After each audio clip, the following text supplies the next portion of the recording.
Yes. Okay. Good afternoon, Crystal. How are you? I am well, and yourself? I am doing great. I'm doing great, except I did not get your bio. So I'm going to do that so that I Okay. can talk intelligently about all the cool things that you do.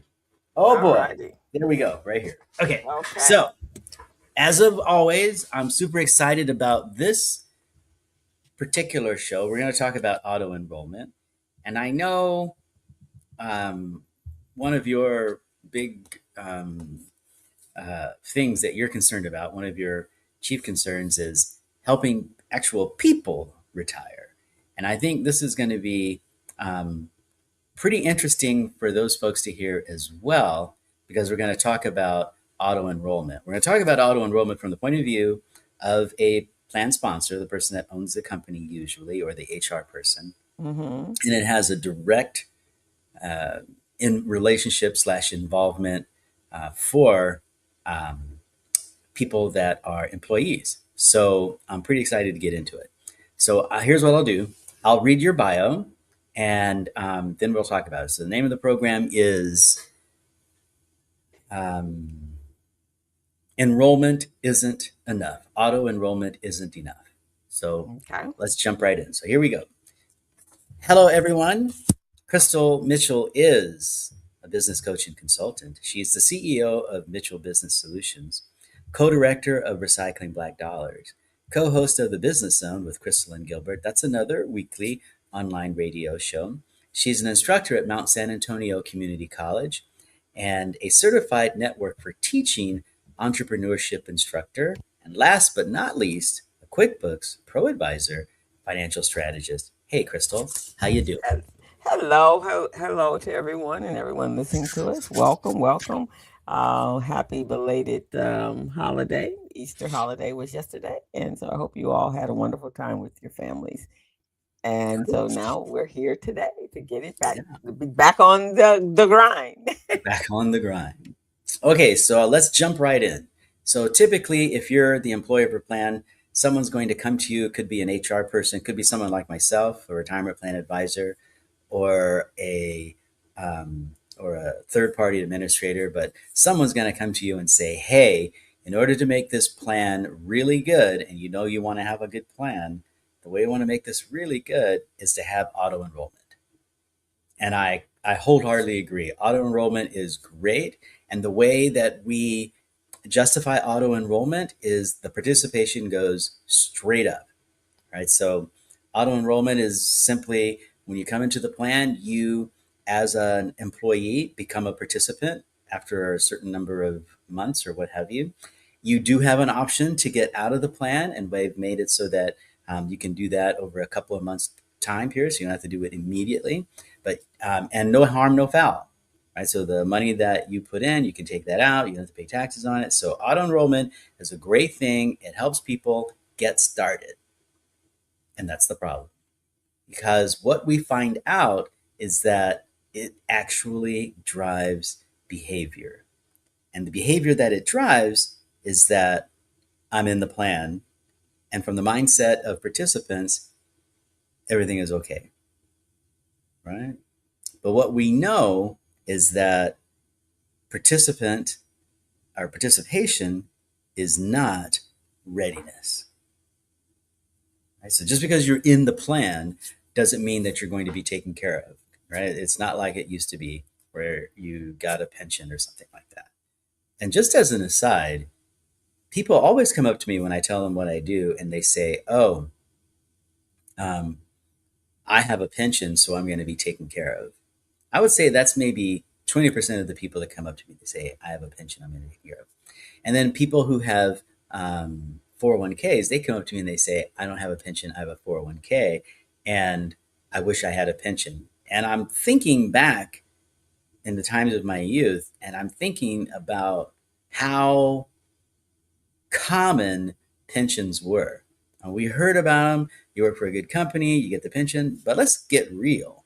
Not every company had a pension. And if you were a small company, you certainly didn't have a pension. If you worked for a government agency, maybe you got a pension. If you work for a large organization, maybe you got a pension. But let's face it, reality is now good 70, 80% of the population does not work for a company that would have even given you a pension, right? So the very idea of the 401k plan is extremely helpful for those of us who are regular people who may not have been able to work for a company with a pension, right? So we can just put money away, right? Okay, so Mm-hmm. the reality of the situation is that most of us are in that fire and forget mode where we get started and we're done, we move on to something else. Most of us, if we get into that plan, we don't increase our contributions, we don't revisit the elections, and when you get right down to it, the plan with auto enroll is actually designed for adoption of the plan by the individual. It's not Mm-hmm. designed for retirement readiness. So why is this important if you're an employer? If you're an employer, the reason that you have the plan is so you can make money, right? You want to use this plan as a tool to help your bottom line. Most employers go, it's just a cost of doing business. If you're going to have decent people, you got to have a plan. Well, there's a little bit more to it. Not only do you need decent people, but you need to make sure your HR people can say, hey, you get in the plan. Not only are we going to help you by contributing on your behalf or by making sure that you have good investments, but we're going to make sure that we help you reach that state of readiness with regard to retirement. Right? And the way to do that, and you can ask your carrier and say, look, how many folks in my plan are on their way to reach their retirement goal, which for most folks is 75 or 80% of their uh, of their living expenses now. That is everything that you have: Social Security, your plan, savings, everything, all of that.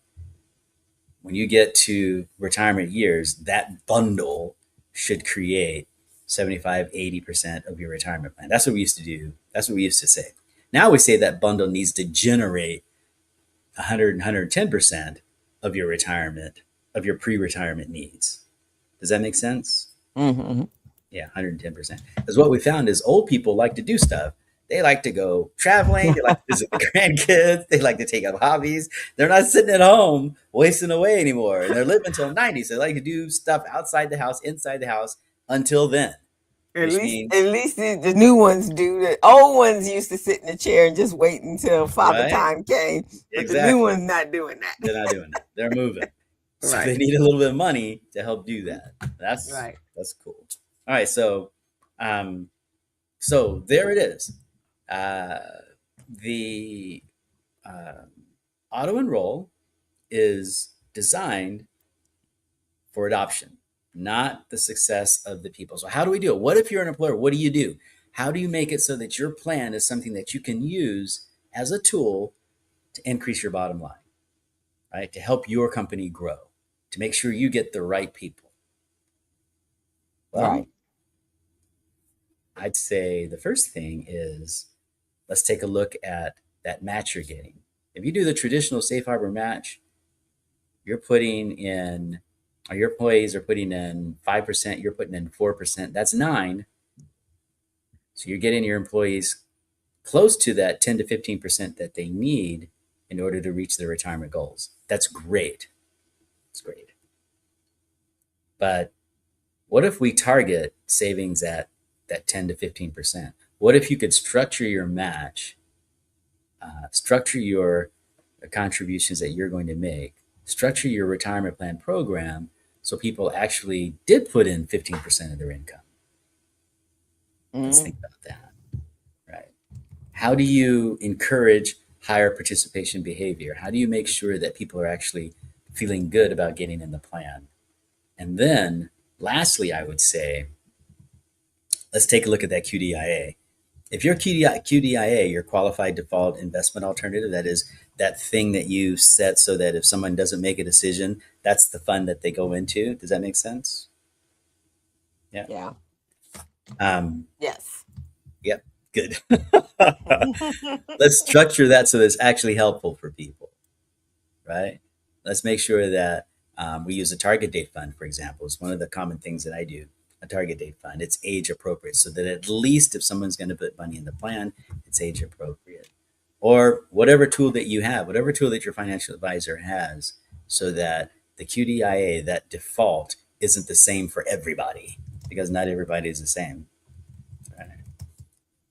So those are three things we can do. Number one, auto escalation, so we can get people up to 10 to 15%. Number two, encourage that higher participation behavior. You can do that with meetings.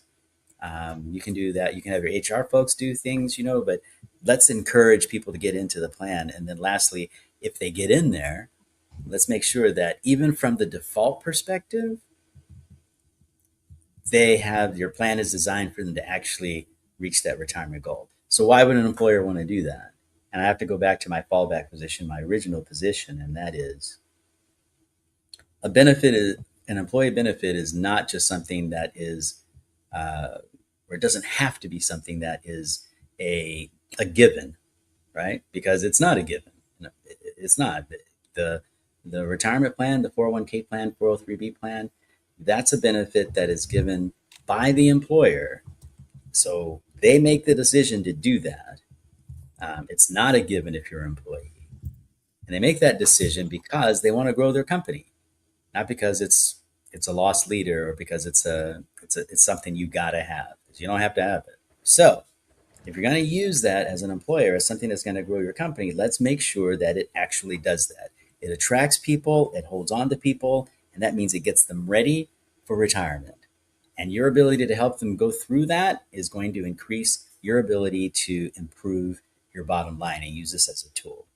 Okay, so what's actually going on, right? What's really going on with so many folks that I talk to with regard to their current retirement plan is that they have strong participation because they've got auto enroll, but nobody's getting close to retirement. Mm. So if you're an HR person and you're trying to bring the best of the brightest in, you can say, hey, we have a retirement plan. Hey, you're automatically enrolled. Hey, I don't know if you're going to get to retirement or not. Hmm. Right? But on So a whole, on a whole, um, I do understand that basically they're setting up these programs or plans for themselves. But do you find, um, I mean, that most employers understand that their employees are valuable to their company and wanting them to stay, or is something else going? I know of late things are being strange, but overall, I do find that most employers that I get a chance to talk to, and certainly my own clients, they understand that their employees are their most valuable assets, that their okay, employees are the heart and soul of their company. What okay, I run into is most of the employees, or many of the employers rather, that I run into, they don't want to get into their employees' business, right? They don't want to force their employees to make a decision that may not be good for them. okay, So most employers, they don't understand investments. They make widgets. They understand how to make widgets. They're very good at making widgets. They don't know what a stock and a bond is, right? And they aren't comfortable selecting a particular choice that's going to be bad for their participants. So they fall into that same track that we were talking about a few weeks back, um, where they want that participant to turn into an investment um, professional, mm, because they, as the employer, don't want to be left on the hook for someone losing their money in the stock market and not being able to retire, or okay, someone not knowing how to diversify and having a sad thing happen to them. And okay, the employers that I talk to realize that they don't have the funding to, or the money to actually set up a pension that is going to guarantee that someone's going to have that great life. So they do this 401k plan and say, okay, you figure it out, because Mm. I don't want you to be hurt because of something I did as an employee. Okay. Okay, I see. Yeah. So I, I there is concern about their employees. So it's not all altruistic as we think There it is. is.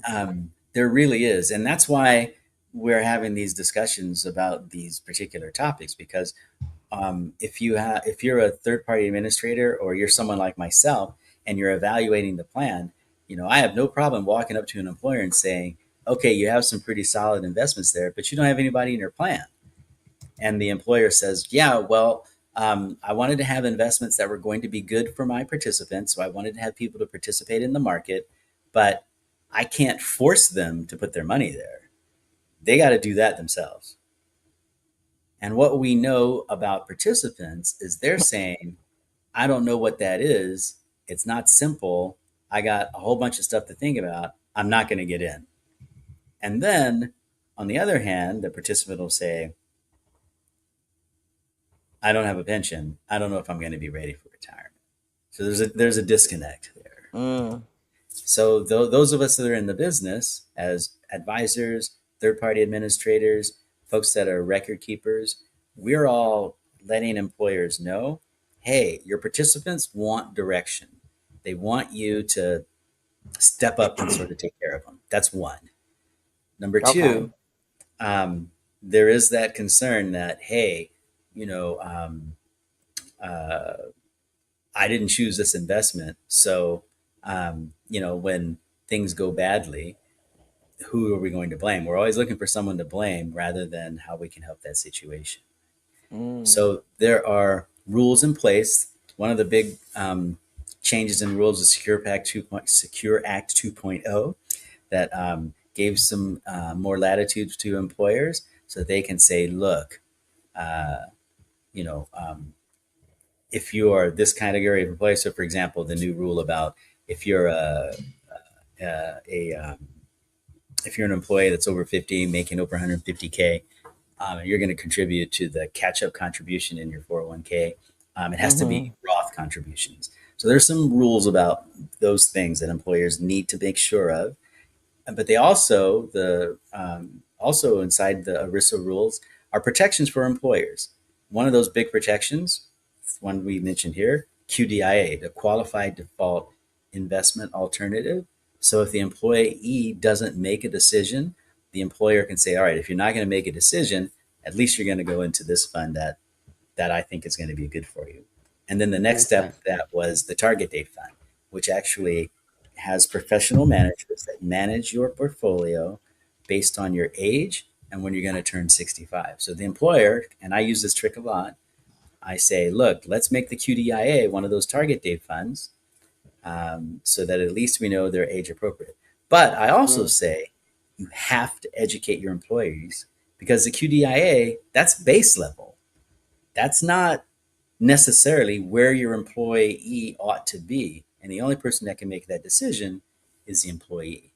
Okay. So I think it's a very good question, because, um, so many times people employ employers into they put them into a box that they can't get out of. You own the company, so you must have tons of money. No, that's not how that works. You own the company, so it's your responsibility to make that decision. I don't know you. I just know this part of you. I don't know your whole life. So how can I make a decision for your investment portfolio if I don't really understand everything there is to know about you? And Right. then, Right. and not to belabor the point, but I've actually had um, uh, investment advisors come up to me and say, Javon, if you really cared about these people, you would bring them in, you would have a discussion with them, you would put them through this barrage of questions, and you would design portfolios based on them. And I say to them, how much time would that take? Well, it would be done over or a period of time, but it would probably take a couple hours or so, maybe 3 or 4 until they got through that. And I would say, what employer wants to give someone 4 hours to go hang out with me to talk about their investment portfolio? Not too many. And then how many of those employers are going to want to pay me enough so that I can talk to that individual? I mean, if you're an investment advisor, let's say you're making 300K a year. That's not Right. me. Thank you very much. How many Uh-huh. employers want to support that salary? That ain't the way the world works, right? Right, right, right. So the best we can do is give you some tools and give you some guidance, and you got to meet us halfway. You got to meet the employer halfway. He can't make the decision for you, but he can give you some good tools and give you some strategy, and give you some education, and give you some tools to help get there. And that's why we're talking about this. You can meet the record keeper halfway and say, okay, let me take what you're doing here. But incumbent upon that decision is the employer, the record keeper, me, the advisor. We've got to meet that employee where they are. Right. And for the most part, employees are not investment professionals. So Mm. for us to expect them to be that way, it's not fair, it's not effective, and it doesn't help the employer earn more money so that he can hire more people, or that Mm. she can build a better business. So that's the fight we're in, meeting people where they are and not Mm. turning them into investment professionals so that employers can uh, reach their their goals with regard to growing their company. Okay. All right. That you just don't know, but it's all. I get it. You don't want to be responsible, and especially with the volatileness of the stock market in today's world. you know and I have no problem saying it right now. I do not give advice. I don't give advice. I give guidance. Mm-hmm. So, and I refer always to that Chinese curse, may you live in interesting times. I or may you not live in interesting times. And I think that's where we are. But I will also give people this. That's an opportunity. Mm.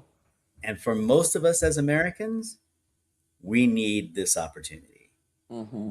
And so you can take that as you want, right? I think I'm going to take it I'm going to give it in this vein, and that is downturns help you make money so that you can have a good retirement. I'm going to say it Right. just like that. Okay. Downturns are good for you for the most part to help you meet that retirement goal.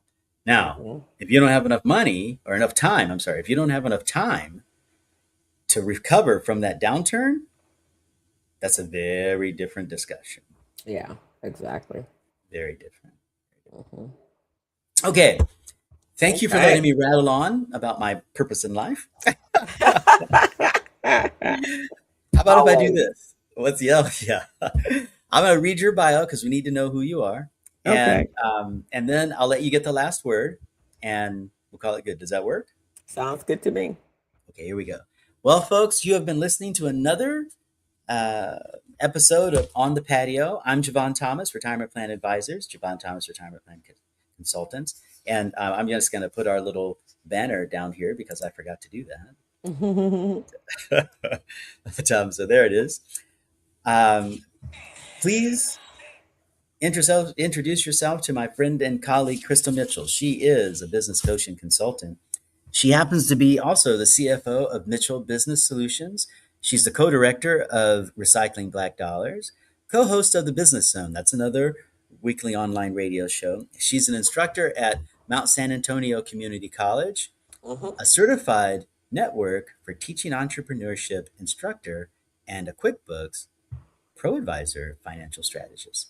Crystal, with all of that, I know you're not sleeping, but maybe you can give us your last word on on auto enrollment.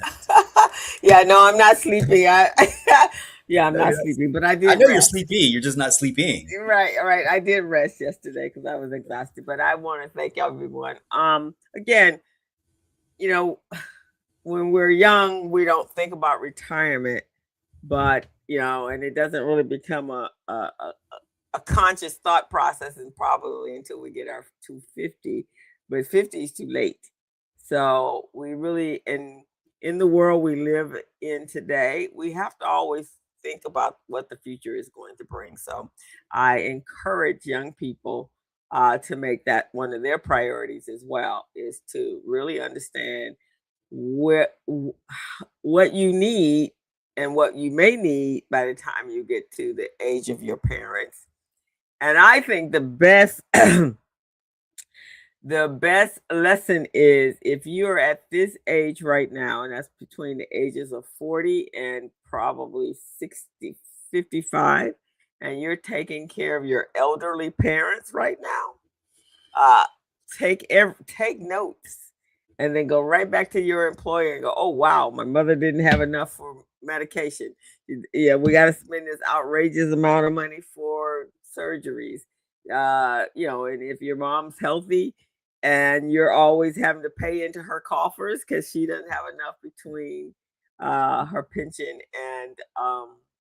and has no disposable income. I can't think of a better lesson myself because I've been in that place, and it made me very cognizant of what I needed to do for me. Well said. Well said. When you get right down to it, I don't know how to put it except do not do this to your kids. Yeah. Find a way to stop that train that's going on and on and on and on. Because you're right, that sandwich generation, that's tough. You got to take care of the older folks and you got to send your kids to school. How do you save for retirement? It's tough. And to Mm-hmm. continue it is really, really a bad situation. And it only It gets worse. It only only gets gets worse. worse. So, thank you, Crystal. Always, always a pleasure. Next week, we're going to have another exciting topic, but this one is one that's really close to my heart. And I just want to say thank you for, A, being my friend and colleague, but thank you for asking me about how employers feel. Because I think sometimes they get a bad rap um, for just trying to do the best they can for their employees without getting themselves in trouble, which is Yep. which is tough. Right? Yeah, So it's tough. Tough to run a business today too. there you go. So that's it for Conversations on the Patio, and we will see you next week. All right. Bye bye, everyone. Have a great week.